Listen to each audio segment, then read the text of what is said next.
Selamat pagi. Assalamualaikum warahmatullahi wabarakatuh. Bertemu lagi di kuliah online Mekanika Kuantum, pengantar Mekanika Kuantum. Kali ini saya akan menjelaskan tentang fungsi gelombang santun, di mana pada pertemuan sebelumnya, pada sesi sebelumnya kita sudah membahas tentang ruang Hilbert. Nah, sekarang kita lanjutkan ke dalam fungsi gelombang santun. Poinnya pada pertemuan yang lalu bahwa kita diperkenalkan dengan suatu produk skalar dalam ruang Hilbert. Oke, kita ke materi yang baru ini, fungsi gelombang santun. Kalian bisa lihat buku saya, buku kuantum halaman 29. Oh iya, Rosita kabarnya gimana? Sudah kuliah online belum? Jangan-jangan dari kemarin belum dibuka. Oke, kita perhatikan, kita baca. Jadi kuliahnya sambil baca ya. Elemen vektor diberikan oleh suatu fungsi kompleks dan hasil skalar dalam bentuk integral. Nah, maksudnya begini. Di sini yang disebut elemen vektor itu adalah ternyata belum on.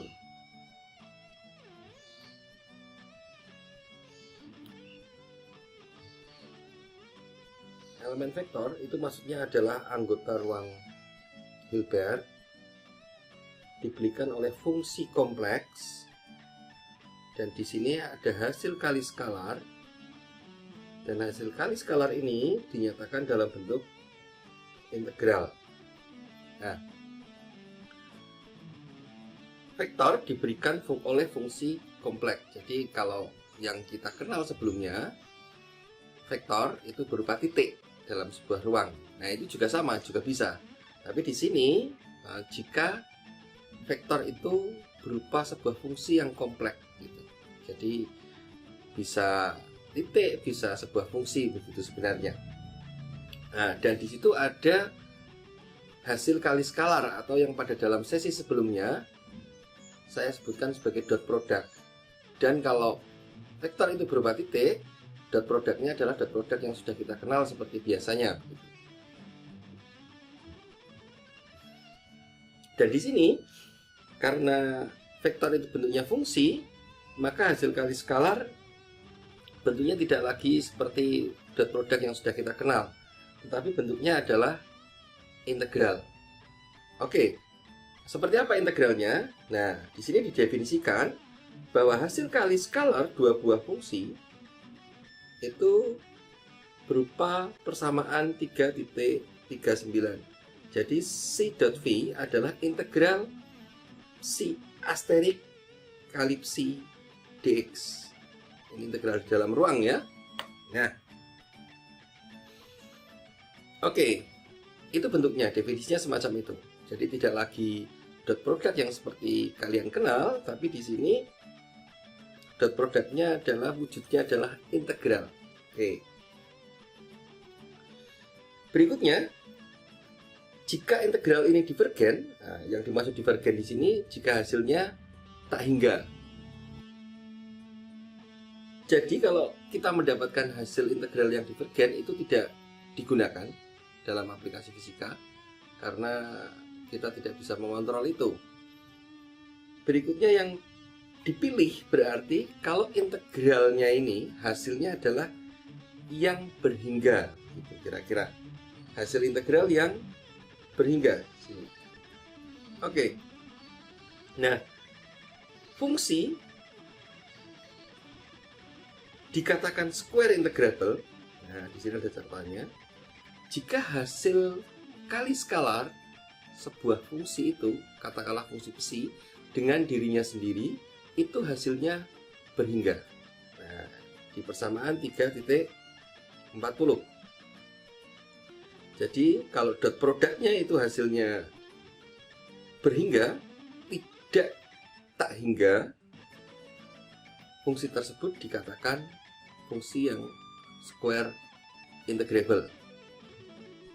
Nah, Apa gunanya kita mengenali fungsi semacam ini? Nah, tentu di dalam mekanika kuantum, fungsi-fungsi yang akan kita pakai adalah fungsi yang semacam ini. Ini seperti dengan interpretasi Born yang menuliskan bahwa yang dipelajari dalam mekanika kuantum itu berupa peluang. Jadi bentuknya peluang. Peluang itu artinya nilainya adalah 0% sampai 100%, atau kalau kita tuangkan dalam angka, hasilnya itu rentangnya dari 0 sampai 1. Nah, jadi semua bentuk integral fungsi di dalam mekanika kuantum itu nilainya berkisar antara 0 sampai 1. Nah, jadi jelas bahwa integral, bahkan sampai integral ke seluruh ruang dari minus tak hingga sampai tak hingga, itu maksimal nilainya adalah 1. Jadi praktis, fungsi-fungsi yang kita pelajari dalam mekanika kuantum adalah fungsi-fungsi yang square integrable. Nah, di sini dituliskan, contohnya adalah ini. Di dalam persamaan 3.41. Oke, ini adalah fungsi yang square integrable.